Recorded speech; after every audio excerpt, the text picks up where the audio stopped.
Mis hermanos, sean todos muy bienvenidos. Vamos a introducirnos en la palabra de Dios sin más ni más. Los invito a que abran sus Biblias en Romanos capítulo 11. Estamos en Romanos 11 del verso 1 al 5. Esta sección estamos deteniéndonos porque usted sabe que dentro de la historia bíblica también encontramos otras historias, y poder leer únicamente un versículo así de corrido y de pasar, pues nos quedamos con muchos detalles que no vemos y no percibimos en profundidad lo que la palabra de Dios nos está hablando, a consecuencia de no entender o detenernos en aquellos detalles que tienen que ver con la historia dentro de la historia que el mismo apóstol Pablo está escribiendo. De hecho, el apóstol Pablo está escribiendo a una comunidad que conocía el Antiguo Testamento, y solo la referencia del hecho de aquellos elementos, como están en el versículo 13 en adelante del capítulo 11, entonces ya los refería al entendimiento correcto que debían tener. ¿Cómo hacía usted dentro de su contexto cultural una palabra que se utiliza comúnmente dentro del ámbito, nosotros los mexicanos, como hablamos, ¿no es cierto? O refranes que tienen que ver con directamente algo que queremos dar a entender. Entonces, de esta forma, también aquellos quienes eran los receptores de esta palabra, ellos se entendían claramente. Nosotros no lo entendemos si no tuviéramos o no tuviésemos o no tendríamos todo el Antiguo Testamento y su contexto para poder entender claramente lo que se está refiriendo. Y esto tiene que ver justamente con estos 5 versículos y lo que hoy vamos a ser ministrados. El título de la enseñanza es Un corazón torcido. Un corazón torcido. Y dice Romanos 11, versículo 1, digo pues, ¿ha desechado Dios a su pueblo? Bueno, esto fue rotundo en la boca del apóstol Pablo. En ninguna manera, porque también yo soy israelita de la descendencia de Abraham, de la tribu de Benjamín. En otras palabras, el apóstol Pablo da evidencia de que hay un remanente, de que él es parte de un pueblo, el pueblo que Dios ha elegido, y que él ha sido ganado por el poder y el favor del evangelio. Entonces dice, yo también soy israelita de la descendencia de Abraham, de la tribu de Benjamín. O sea que hay esperanza para el pueblo de Israel, para el pueblo elegido por Dios. Entonces el versículo 2 dice, no ha desechado Dios a su pueblo, al cual desde antes conoció.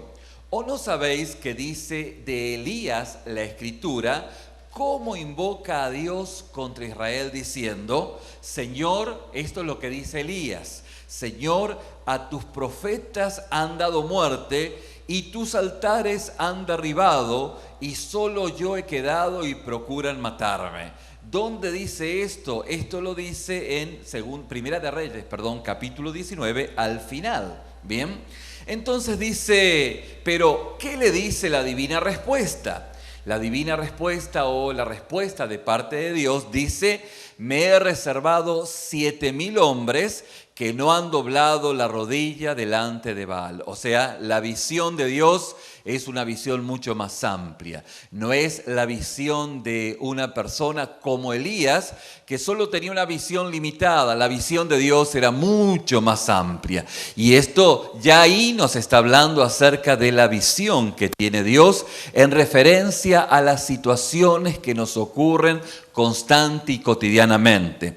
Pero decíamos que en estos versículos hay una historia dentro de esa historia, y esa historia podemos conocerla, está en Primera de Reyes, capítulo 17. No vamos a detenernos en toda la historia, pero tenemos que hablar del contexto de estos versículos y también el espíritu de esta historia.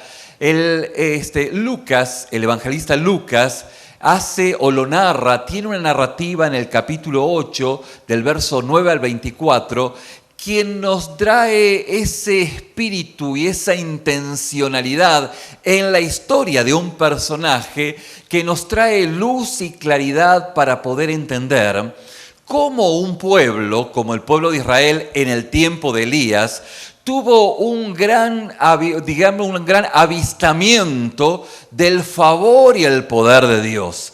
No busqué, pero quiero referirme en Primera de Reyes capítulo 17, cuando Elías tiene una confrontación contra los profetas de Baal. Es algo muy notable lo que dice en el verso 21 del capítulo 18 de Primera de Reyes. Dice, y acercándose Elías a todo el pueblo, ¿a quién se acercó? A todo el pueblo. Fíjense qué notable. Dijo, ¿hasta cuándo claudicaréis vosotros entre dos pensamientos? Si Jehová es Dios, seguidle.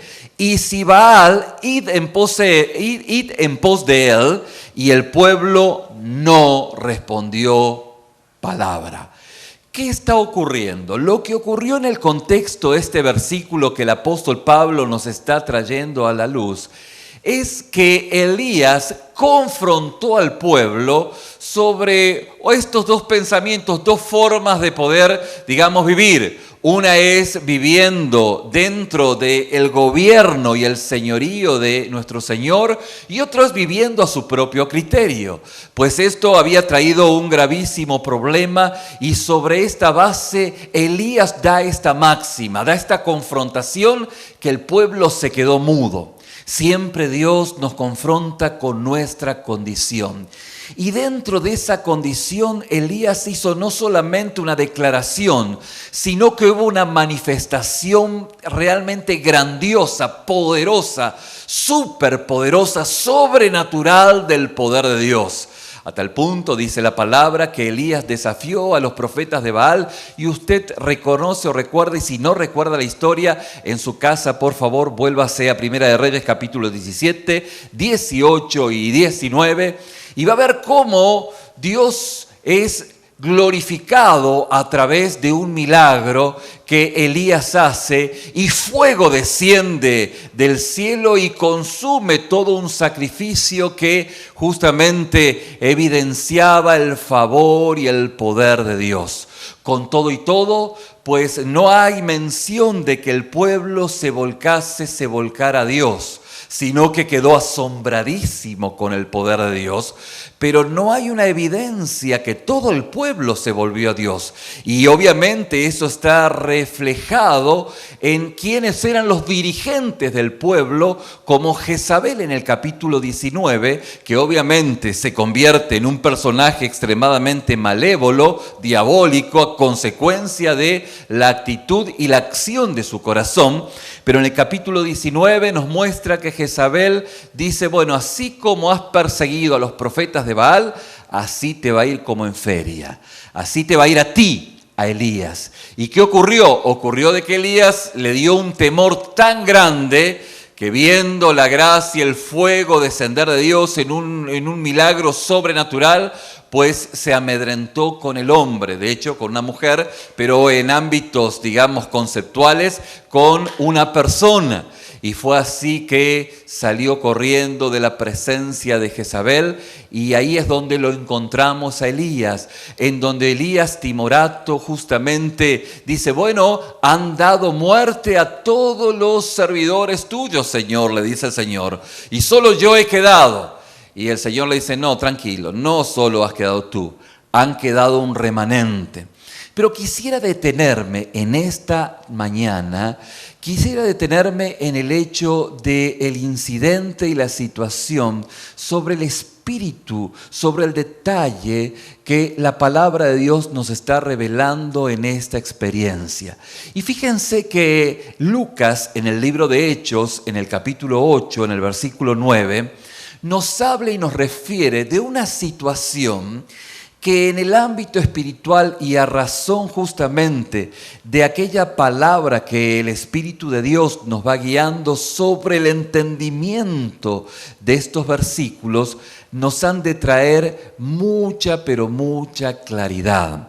Dice Lucas, escribiendo acerca de un incidente con un tal Simón el mago, nos habla de que había un hombre llamado Simón, en el versículo 9 del capítulo 8, que antes ejercía la magia en aquella ciudad y había engañado a la gente de Samaria haciéndose pasar por alguien grande.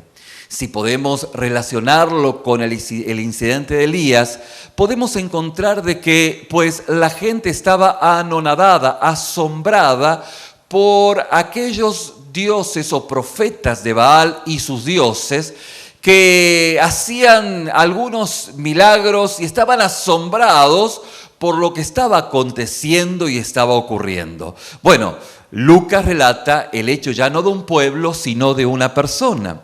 Y dice que a Simón lo oían atentamente todos. Simón era un gran mago en Samaria y tenía poder, un poder que llamaba la atención de su entorno.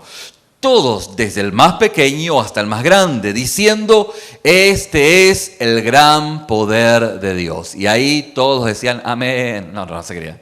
Pero todos lo seguían, ¿no? Pues es lo que dice la palabra. Dice, y no solamente esto, sino que le estaban atentos porque con sus artes mágicas les habían engañado por mucho tiempo. Pero, siempre hay un pero cuando creyeron a Felipe, Felipe era un diácono, ¿bien? Cuando creyeron a Felipe, que anunciaba el evangelio del reino de Dios y el nombre de Jesucristo, se bautizaban hombres y mujeres. ¿Y qué creen? Y también creyó Simón mismo, y habiéndose bautizado, estaba siempre con Felipe. Fíjese qué interesante que es la trama y la narrativa de esta historia. Y viendo las señales y grandes milagros que se hacían, estaba estaba asombrado, estaba atónito. Cuando los apóstoles que estaban en Jerusalén oyeron que Samaria había recibido la palabra de Dios, enviaron allá a Pedro y a Juan, enviaron a la artillería pesada, ¿bien? Los cuales, habiendo venido, oraron por ellos para que recibiesen el Espíritu Santo, pero aún no había descendido sobre ninguno de ellos, sino que solamente habían sido bautizados en el nombre de Jesús. Entonces les imponían las manos y recibían el Espíritu Santo. Cuando vio Simón que por la imposición de las manos de los apóstoles se daba el Espíritu Santo, ¿qué creen que hizo Simón? Les ofreció dinero, diciendo, dadme también a mí este poder, para que cualquiera a quien yo impusiera las manos reciba el Espíritu Santo. Entonces, ¿qué cree que dijo Pedro? Pedro le dijo, tu dinero perezca contigo, porque has pensado que el don de Dios se obtiene con dinero. No tienes ni parte ni suerte en este asunto, porque tu corazón no es recto delante de Dios. ¿Qué dice? Tu corazón no es recto delante de Dios. Tienes un corazón torcido. Por eso, arrepiéntete pues de esta tu maldad y ruega a Dios si quizás te sea perdonado el pensamiento de tu corazón, porque en hiel de amargura y en prisión de maldad veo que estás. O sea, has dado y has dicho y has venido a la iglesia y justamente te asombraste, te bautizaste con Felipe, fuiste de camino, pero veo que no has entendido absolutamente nada. Entonces la respuesta de Simón, no sabemos si es honesta, lo más probable es que sea la manera más rápida, era alguien que rápidamente respondía, ya que dice, Simón dijo, rogad vosotros por mí al Señor, para que nada de esto que habéis dicho venga sobre mí. ¿Por qué pongo en duda la respuesta de Simón? Bueno, porque aquellos padres de la iglesia, quienes fueron aquellos discípulos de los apóstoles, aquellos quienes continuaron la obra de Cristo luego de la muerte de los discípulos, dan evidencia que un tal Simón el mago fue uno de los grandes herejes en ese entorno, en ese entonces. Por eso es que uno puede poner en tono de duda la respuesta de este Simón el mago. Fíjense que la manera más simple que puedo pensar para poder ilustrar lo que pasó justamente con Simón Y lo que justamente queremos conectar con Primera de Reyes es una experiencia muy sencilla que di un ejemplo el viernes pasado, lo compartimos hoy un poquito en la escuela dominical y justamente hoy nos vamos a detener sobre este ejemplo solamente para poder graficar o introducirnos en lo ocurrido en la vida de Simón. Fíjense que cuando tenemos un niño de 1 año bien pequeñito, esto nos ha ocurrido a todos, ¿no? Cuando el niño puede sentarse en nuestro regazo, nosotros en alguna oportunidad le hemos llamado la atención por un pajarito, por un animal que hemos visto, que ha sido gracioso, curioso, que ha tenido algo y que lo vemos nosotros y que le indicamos a nuestro hijo o indicamos a un niñito de que lo vea, que lo mire. Y entonces ahí vemos lo que fuese, ¿no? Una lagartijita y paremos ahí, ¿no? Pero entonces lo miramos, no con ese escándalo de que nos asustó, sino como algo bello. Y le mostramos aquel pajarito y vemos que el niño cuando mira para el lugar, pero no mira el pajarito. ¿Qué es lo que mira? Mira nuestro dedo o mira el efecto. Mira. Y el niño parece ser que se emociona, pero no tiene la capacidad, no tiene la habilidad para poder centrar la atención sobre lo que le estamos mirando o lo que queremos hacer que vea, sino que cuando el niño ve, empieza a ver el dedito, nuestro dedito, y se pierde del animalito. Aún reacciona, se emociona, se ríe, pero a ciencias ciertas jamás vio el pajarito, el animalito que le queríamos mostrar, porque se entretuvo justamente en el dedo que le estuvimos mostrando para indicarle aquello que realmente era lo que debiera haber visto, pero no lo vio. Este ejemplo tan sencillo, absurdo tal vez, puede explicar o puede reflejar lo que ocurre en el ámbito espiritual, en el corazón del hombre, la mujer, el joven y el niño, y no para poder excluirlo también a Simón y al pueblo de Israel. Es que lo que estaba observando, lo que observaron, lo que vieron a primera vista, era la indicación de un gran milagro. Lo que vio Simón el mago fue y vio una manifestación de poder de Dios, pero eso fue solamente lo que vio. Esta mañana decíamos que por ahí usted puede venir aquí a la casa de Dios y poder cantar. Somos sacerdote, real sacerdocio, nación santa. Somos el pueblo adquirido por Dios. Y podemos haber entonado cada canción porque cada canción tiene una capciosidad de una letra que no es una letra de decir soy feliz como una lombriz.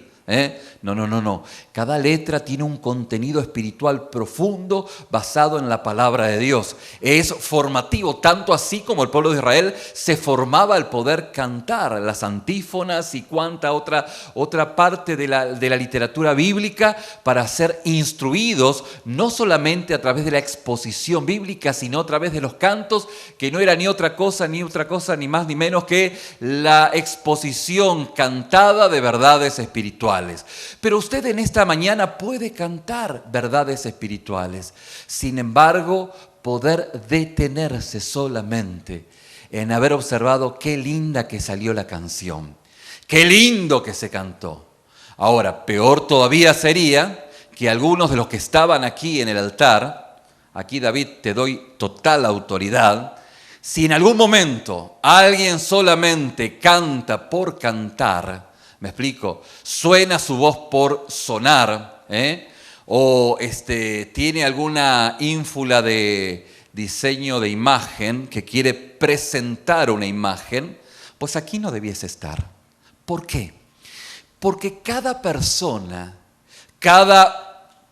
bien digo, tanto Elías como el apóstol Pablo, como Felipe, solamente estaban moviendo el dedo, indicando dónde estaba realmente la acción.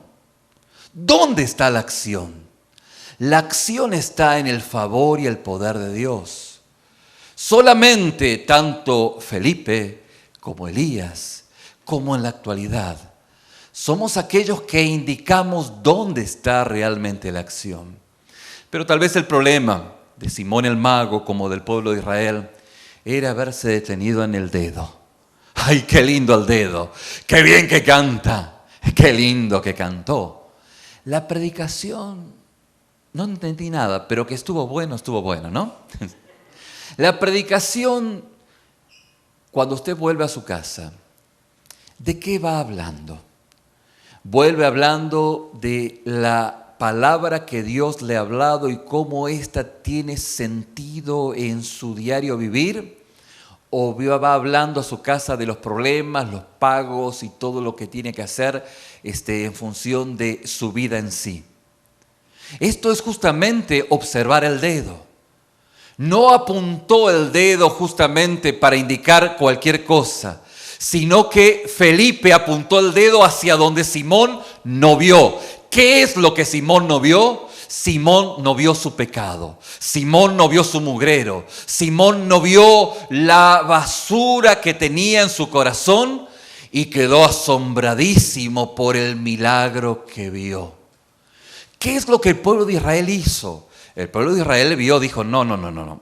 La verdad, Dios existe. La verdad, Elías es un profeta de Dios. La verdad que esto está increíble. Pero nada más. No vieron su condición. Desde sus gobernantes a los demás. No vieron su condición. Y esto es lo que el apóstol Pablo, guiado por el Espíritu, está mostrando. Solamente vieron el dedo del milagro. Solamente vieron el dedo de aquello que había acontecido, pero ese dedo apuntaba hacia la condición de Simón, que jamás Simón lo vio. Por cierto, fíjese qué interesante, porque Simón escuchó a Felipe, y Felipe era un predicador de sana doctrina. Felipe era un predicador que ministraba el favor y el poder de Dios. Pero Simón quedó asombradísimo únicamente por la manera en que Felipe predicaba. Simón quedó asombrado por la manera en que Felipe cantaba. Simón quedó asombrado por la manera en que Felipe externaba su acercamiento a Dios. Y tal vez Simón dijo, wow, realmente Dios existe. Mirá qué bien que toca la guitarra, mirá qué bien que canta. ¿Cómo quisiera ser como él? ¿Cómo quisiera ser como Felipe? Al final del día, Simón hubiese dicho, porque dice la palabra, Lucas lo narra, Simón era un hombre que era reconocido, un hombre que también tenía influencia, un hombre que tenía capacidades y que en sus capacidades dice, bueno, la verdad que esto me favorece más. Yo innato, en mi esencia innata, soy un buen líder.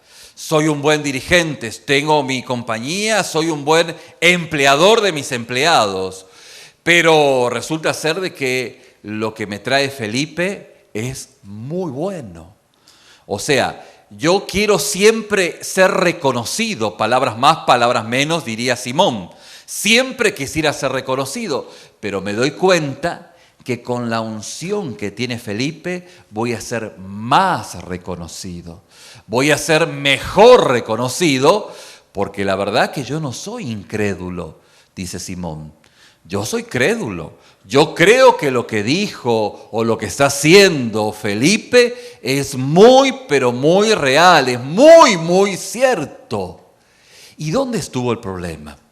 En primera instancia, el versículo 12 nos dice que Felipe predicaba buenas noticias sobre el reino de Dios y el nombre de nuestro Señor Jesucristo. Y en el versículo 13, Felipe nos dice que hacía prodigios y milagros.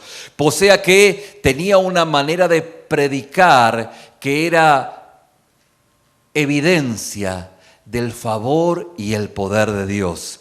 Pero vemos que hay una fe, mi querido hermano, diga conmigo fe. Una fe que nos salva. Usted dice, ¿cómo una fe que nos salva? Bueno, hay una fe que nos salva. La fe de Simón, aunque aparentaba salvarlo, no lo salvó. ¿Por qué? Porque su corazón era un corazón torcido, crédulo, pero torcido. Dice que en el versículo 13, aún Simón mismo creyó y después de ser bautizado continuó con Felipe. ¿Sí? No solamente que creyó, no varón, no solamente creyó, se bautizó. ¿Sí? Se bautizó, o sea que daba evidencia de que él, bueno, era un fiel cristiano de casa de oración, no se crea. Era un fiel cristiano seguidor de Cristo y su pastor era Felipe. Fíjense qué notable, cómo la persona que tiene la apariencia espiritual puede tener visos espirituales, pero justamente su caminar evidencia lo que hay en su corazón.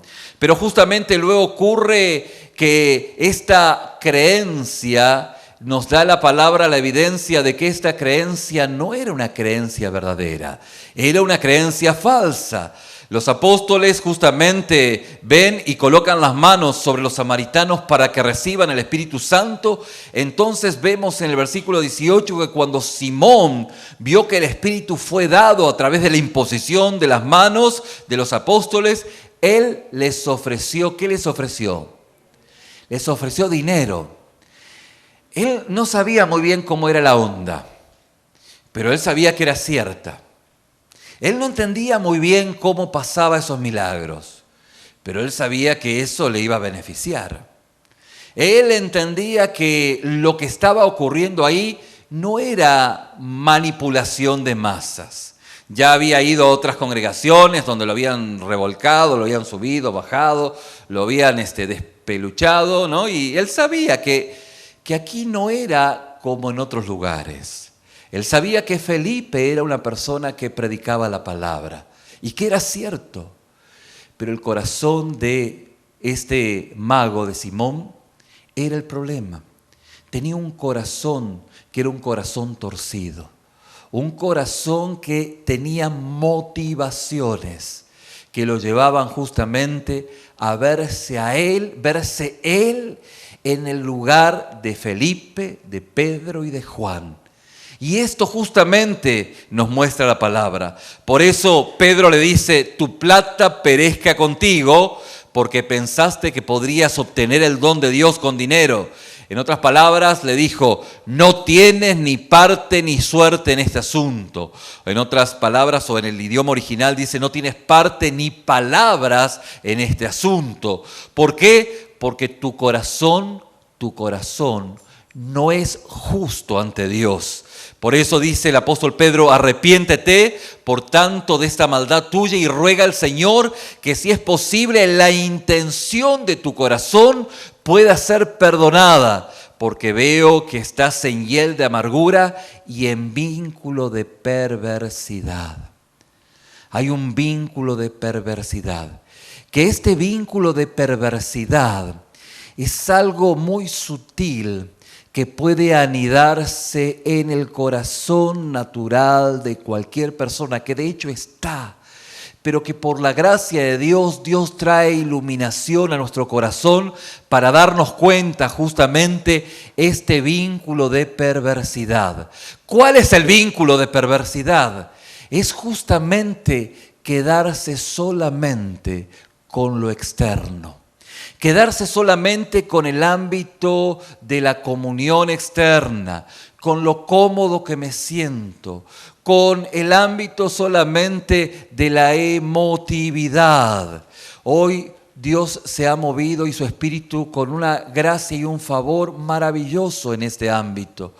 Algunos, si no algunos solamente, podrían solamente haberse emocionado por todo aquello que el Espíritu Santo se ha manifestado en el tiempo de la adoración. Sin embargo, en aquellos que no se quedan solamente mirando al dedo del milagro, somos confrontados con nuestra condición, somos confrontados con nuestra pecaminosidad, somos confrontados con aquello que Dios quiere que siga siendo transformado en nuestra vida.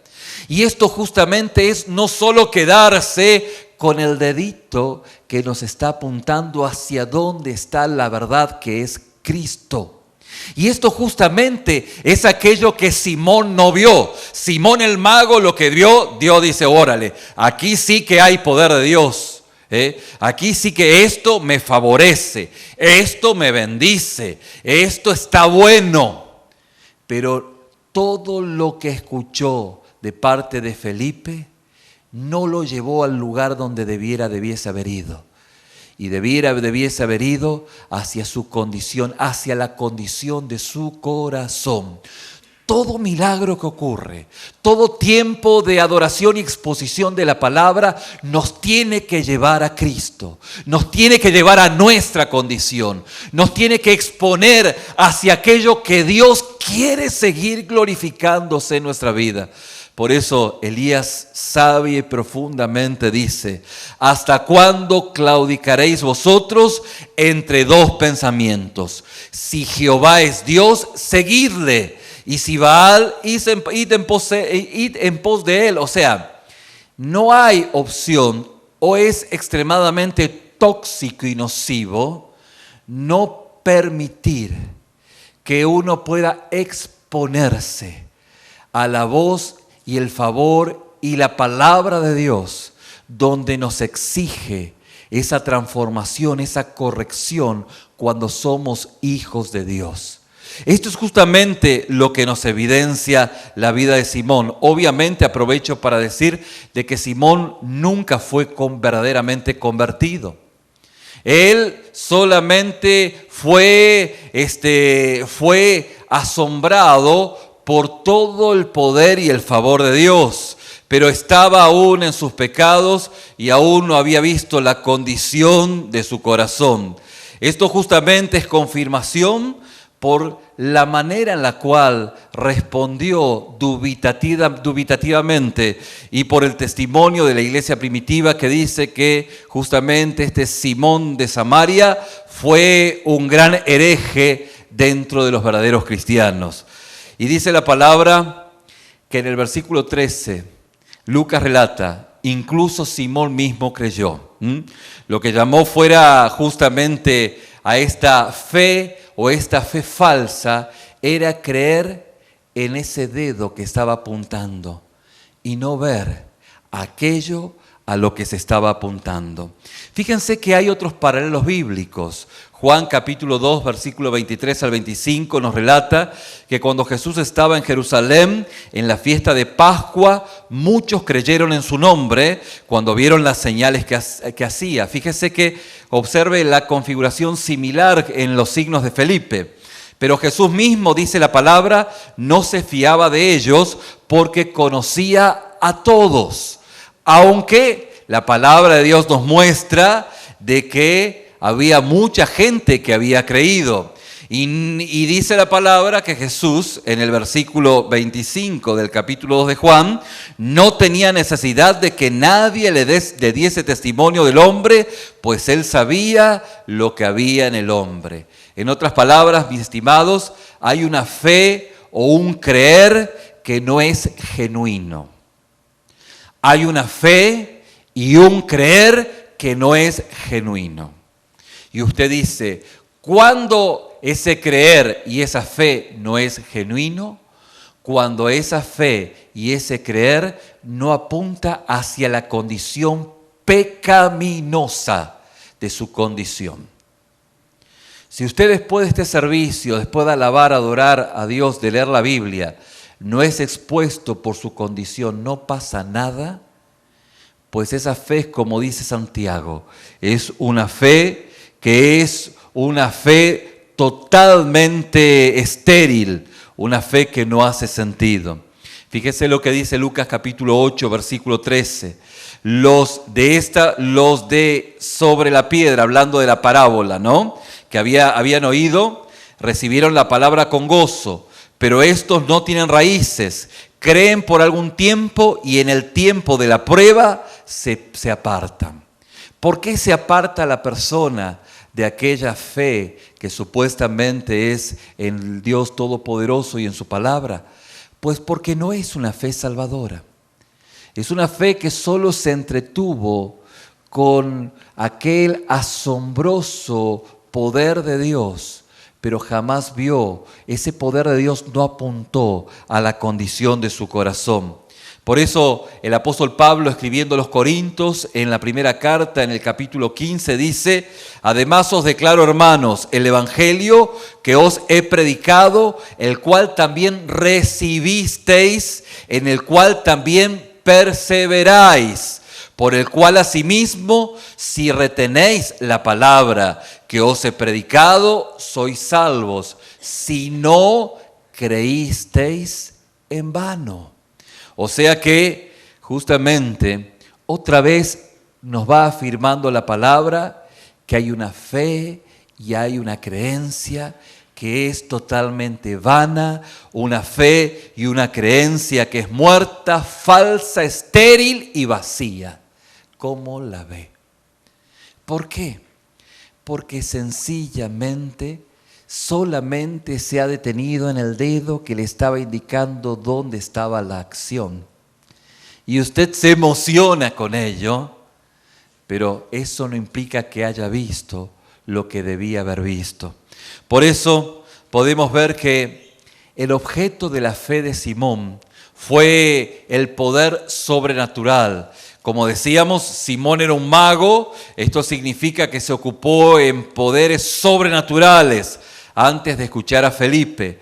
Y justamente él utilizaba estos poderes mágicos durante mucho tiempo en Samaria. Y como dijimos anteriormente, pues le servía el evangelio. Tanto así como aquel que viene y dice: no, yo voy a la iglesia para ser mejor persona. Yo vengo a la iglesia para resolver la problemática de mis hijos, de mi familia. Y si bien Dios resuelve la problemática de su familia en el tiempo, si bien usted es una buena persona, la motivación esencial no es esa. Si a usted le enseñaron y le predicaron que usted al venir a la congregación va a mejorar su viaje, ¿sí?, en la vida, a usted no le han predicado el evangelio. Porque el evangelio no es para que le vaya mejor, para que tenga un mejor trabajo, para que le vaya mejor en su casa, en la familia y con sus hijos. El evangelio no es para eso. El evangelio es para que cuando usted se muera no se vaya al infierno. ¿Cómo lo ve? Ese es el mensaje del evangelio. El mensaje del evangelio es que cuando el Señor abra su récord diga totalmente limpio. Está limpio. Si su motivación de venir a Cristo es otra, usted no es salvo. Usted se va al infierno. Porque de la única manera en que tenemos una fe que nos salva es aquella fe que hace que reconozcamos nuestra condición marranesca enlodada por la obra del Espíritu, quien nos convence de pecado, de justicia y de juicio. Y cuando por la ley, como decíamos domingos pasados, somos confrontados con nuestra condición, hay un dolor, hay una angustia que nos lleva hasta los tuétanos, y esa angustia y ese dolor nos hace reconocer nuestra condición, y de esa manera podemos recibir la misericordia de parte de Dios. Si usted no pasó, como decíamos el domingo pasado, por Moisés, tampoco puede pasar por Jesús. Porque si usted no reconoció en la palabra de Dios la ley y la ley lo expuso en su condición, usted no puede recibir la misericordia de Dios. Decíamos el domingo pasado, un médico ocupa el 97,8% de su tiempo con el paciente para explicarle la gravedad de su enfermedad, ¿sí o no? A mí me ha pasado. Es pero es así, es verborrágicamente malas noticias sobre mi historial de vida, ¿no? Entonces me hace un relato o hace un relato el médico de la condición en la cual se encuentra el paciente. Y el otro 3% lo que hace es agarrar la medicina y dice: acá está la medicina. ¿Qué cree que hace el paciente? El paciente se agarra religiosamente a la medicina porque ha entendido su condición y la gravedad de su enfermedad. Es eso lo que hace la ley. La ley hace exactamente eso. La ley nos expone en nuestra condición. Es totalmente antibíblico decirle: Dios tiene un plan maravilloso para tu vida. Dios te ama. No es bíblico decir así a la gente. No. Dios está enemistado contigo. Ahora, es cierto que Dios te da gozo y paz, ¿sí o no? Pero es muy deshonesto utilizar eso como cebo, carnada, para atraer a la gente. ¿Me explico? Es totalmente deshonesto. Es verdad que Dios te da gozo y paz. Es verdad que sus promesas son sí y amén. Y estás escondido con Cristo en Dios. Lo que Dios no te garantiza es que no ha de haber turbulencias. Van a haber turbulencias, pero estás escondido con Cristo en Dios. Y aunque las cosas no sean buenas, la palabra dice que todas las cosas te ayudan para bien. Pero esto es conforme a aquellos que conforme a un propósito, su propósito, fuimos llamados. Hay justamente ese encuentro personal con Dios que comienza en esa verdadera palabra que nos apunta a nuestra condición y que en nuestra condición totalmente alejada de Dios nos volvemos al Señor en arrepentimiento, en ruego y quebrantamiento. ¿Sí o no? Esto justamente es lo que Simón jamás tuvo. Por eso es que él reconoció de que había un poder real, él no dudó, no era escéptico, estaba dispuesto a dejar sus propias artes mágicas para unirse a Felipe y utilizar este nuevo poder. Ahora ya uso este nuevo poder. Antes tenía este poder y ahora uso este. Es totalmente equivocado. Ahora, esa equivocación pudiese estar alguno de ustedes. Pudiera ser. Donde dice, no, yo ahora quiero ser mejor persona. Yo quiero ahora que me vaya bien.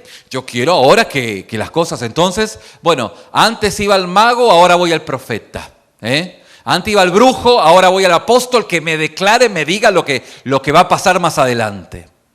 Y fíjense que no hay transformación de nuestra manera de pensar en la magia. No lo hay. Claro, usted quisiera que Dios le diga, a ver, qué color de zapatos se tiene que poner, por dónde ha de transitar, dónde hay menos tráfico. No, eso no dice la Biblia. Y no se puede decir a la Biblia lo que no dice.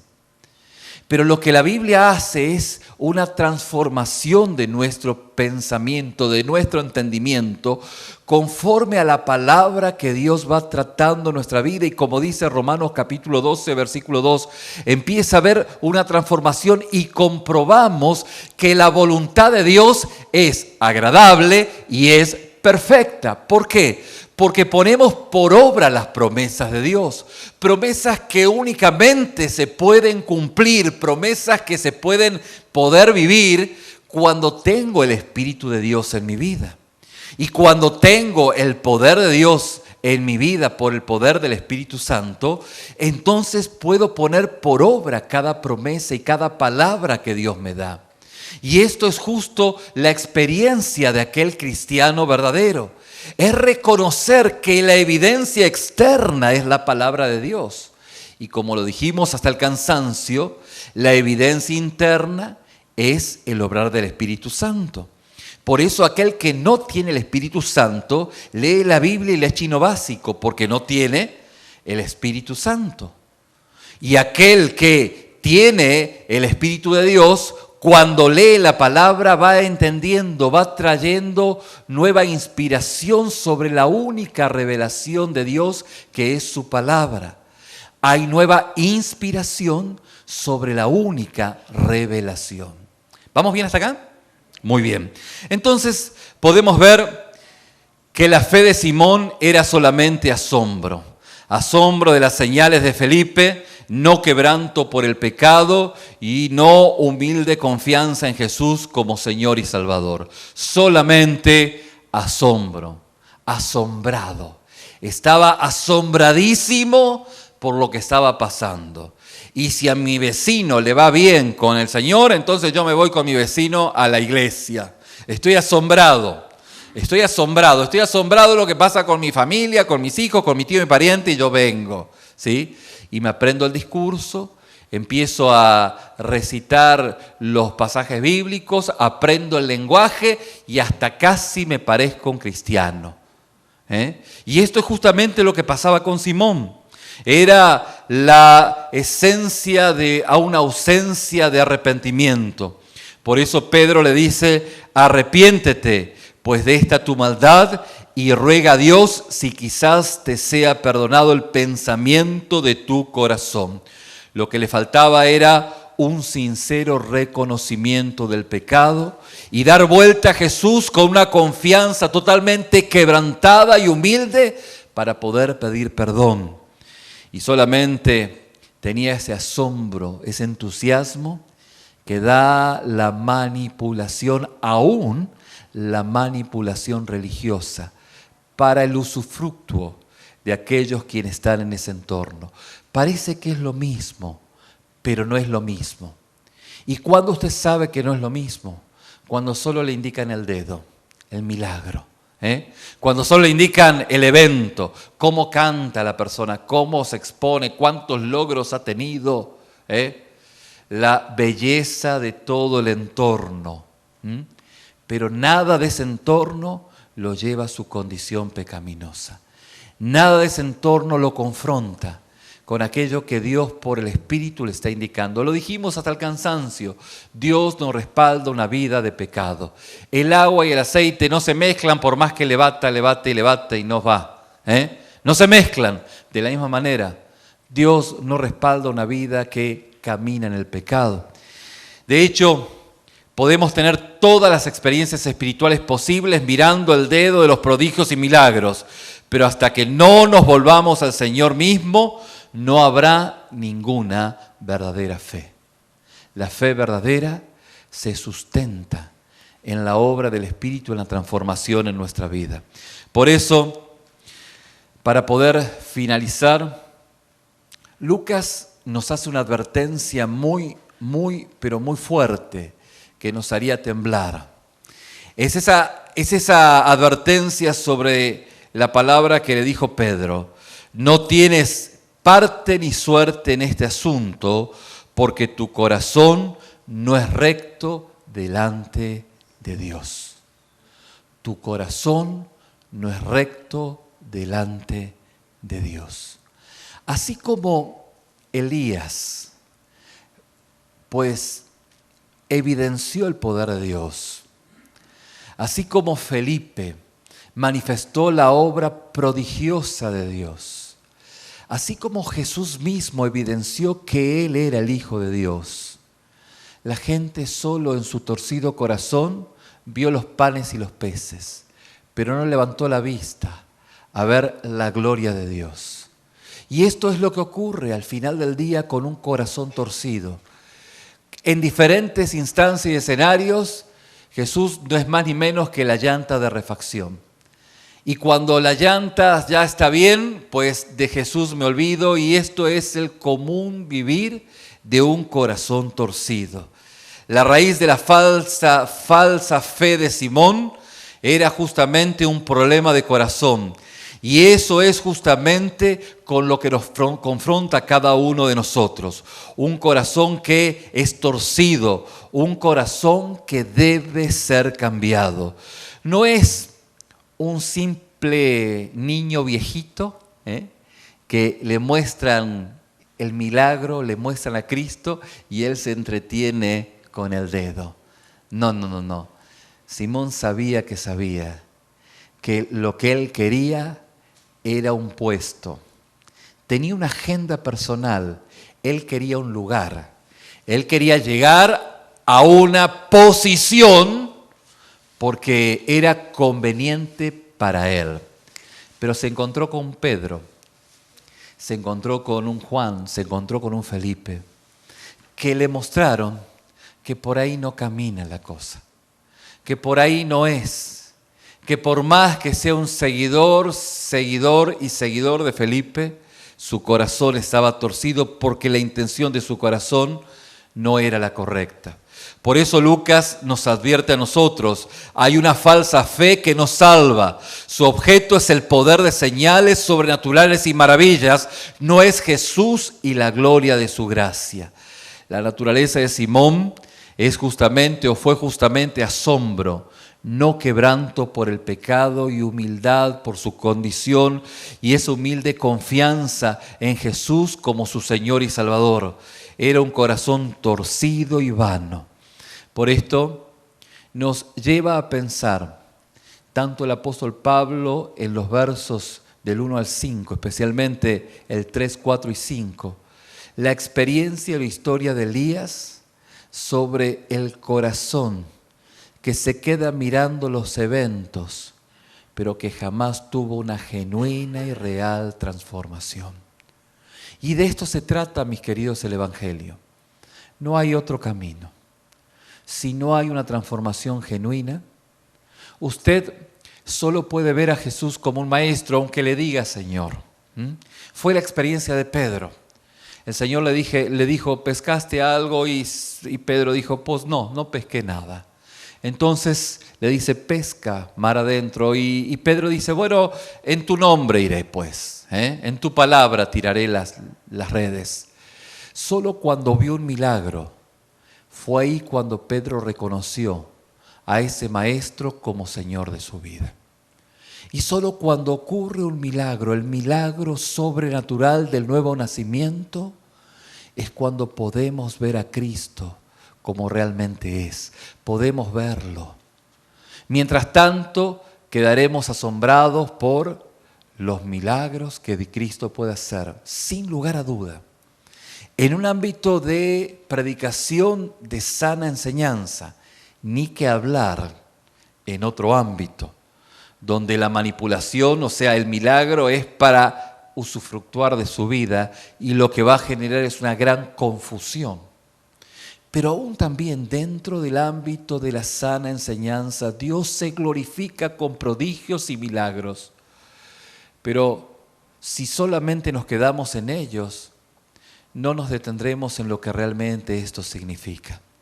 Porque hasta que no haya un milagro en su vida, jamás Cristo podrá ser el Señor en su corazón. Y usted solamente va a tener una narrativa, una declaración, externar el gusto, la preferencia por Cristo. Pero nada más. Solamente será eso. Pero cuando hay un milagro en su vida, todo cambia. Esto fue lo que no ocurrió en Simón. Seguramente no debe haber ningún ámbito en nosotros que no quede expuesto a esta palabra. Porque aún siendo hijos de Dios, el Espíritu Santo está trayendo esa incisiva palabra para cambiar áreas en nuestro corazón. Para que hoy nuestra vida pueda ser rectificada y podamos empezar a caminar despojándonos de aquello que nos está asediando, aquello que nos está frenando. Mis estimados, lo dijimos en diferentes maneras. Nadie puede caminar con algo muerto en su vida. Hay que quitarlo. Si hay gangrena, hay que quitarla, espiritualmente hablando. Usted no puede caminar con cosas muertas, obras de la carne, fuera cual fuese. No puede caminar en el Señor así. Y esto justamente está trayéndole dolor, martirio, y usted está lidiando con esta situación. Mientras que el Espíritu de Dios en esta mañana le está indicando claramente que su palabra apunta a una transformación. Esa transformación es importante que en esta mañana pueda ejecutarse por el poder del Espíritu. Yo le invito a que en su rostro vamos a orar. Porque no es saludable que cuando el dedo de Dios esté mostrándonos nuestro pecado, nosotros nos entretengamos con aquellos quienes nos están mostrando al Señor. La palabra nos muestra a Cristo.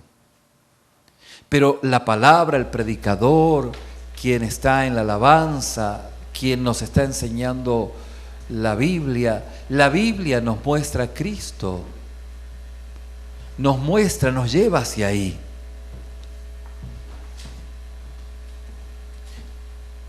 ¿Con qué nos quedamos cuando salimos de este lugar?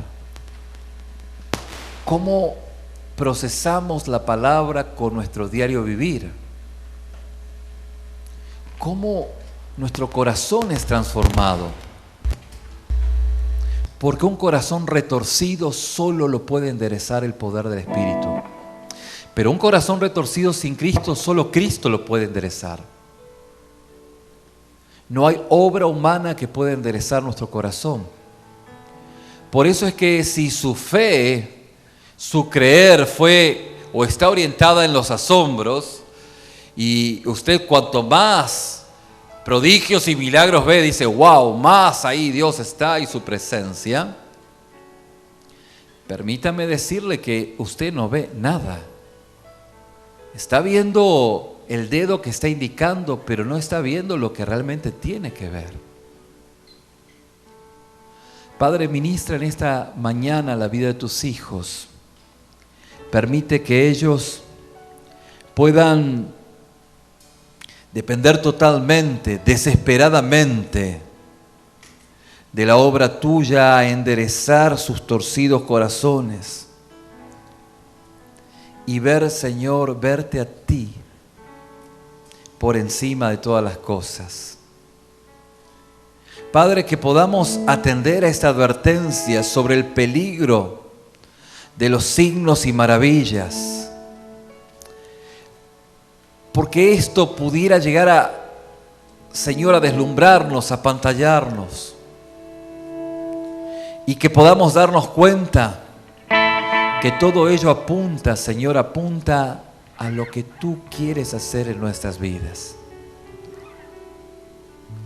Ayuda, Señor, a enderezar nuestros caminos, a sacar nuestra agenda personal, o aún también si quienes están sirviendo en este lugar solamente lo están haciendo por el hecho de mostrarse, o solamente por el hecho de cantar, pero no tener su dedo extendido hacia Cristo, y que su vida sea una vida que dirige a Cristo. Ayúdalo, Señor, a rectificar sus pasos.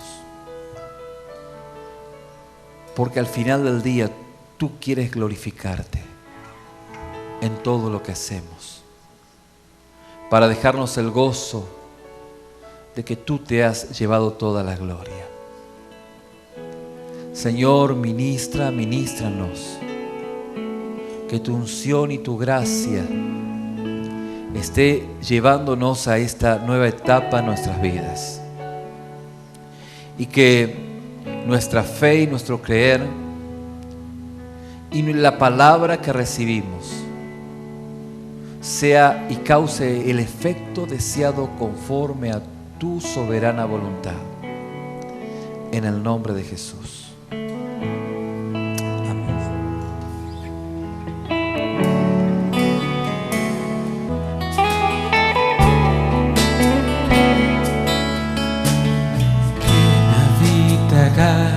Tu tabernáculo,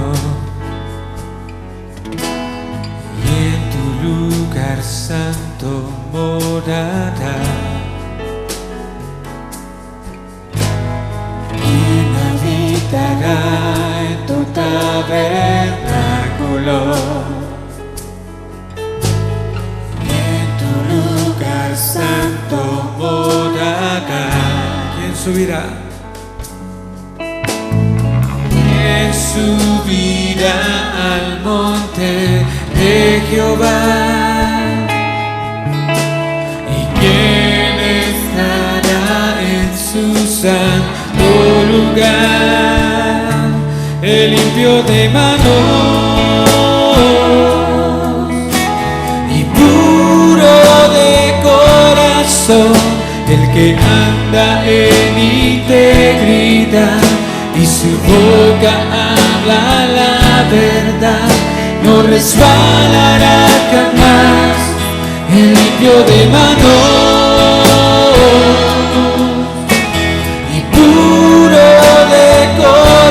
corazón, el que no habla para calumniar, ni desea su vecino el mal, Jehová lo bendecirá.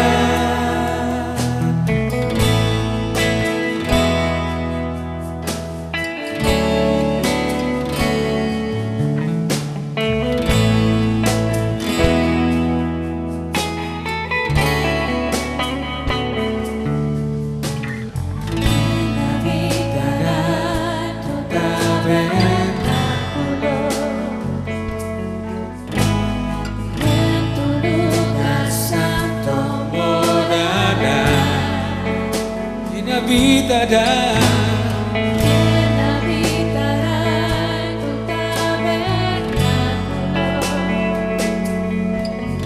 En tu lugar santo morará. que subirá.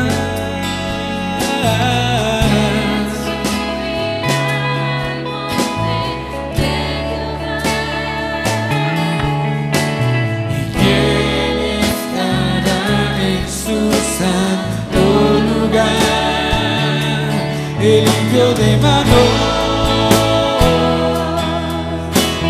y puro de corazón, el que anda en integridad y su boca habla la verdad, no resbalará jamás. El limpio de mano y puro de corazón, el que no habla para calumniar, ni desea su vecino el mal, Jehová lo. Tal es la generación, tal es la generación de los que te buscan, oh Señor, y te adoran en espíritu y verdad. El limpio de mano y puro de corazón, cae en integridad y su boca habla la verdad, no resbalará jamás. El limpio de mano y puro de corazón, el que no habla para calumniar, ni desea su vecino el mal. Una vez más, limpio de manos y puro de corazón, el que anda en integridad y su boca habla la verdad, no resbalará jamás. El limpio de manos y puro de corazón, el que no habla para calumniar, ni desea su vecino el mal, Jehová lo bendecirá.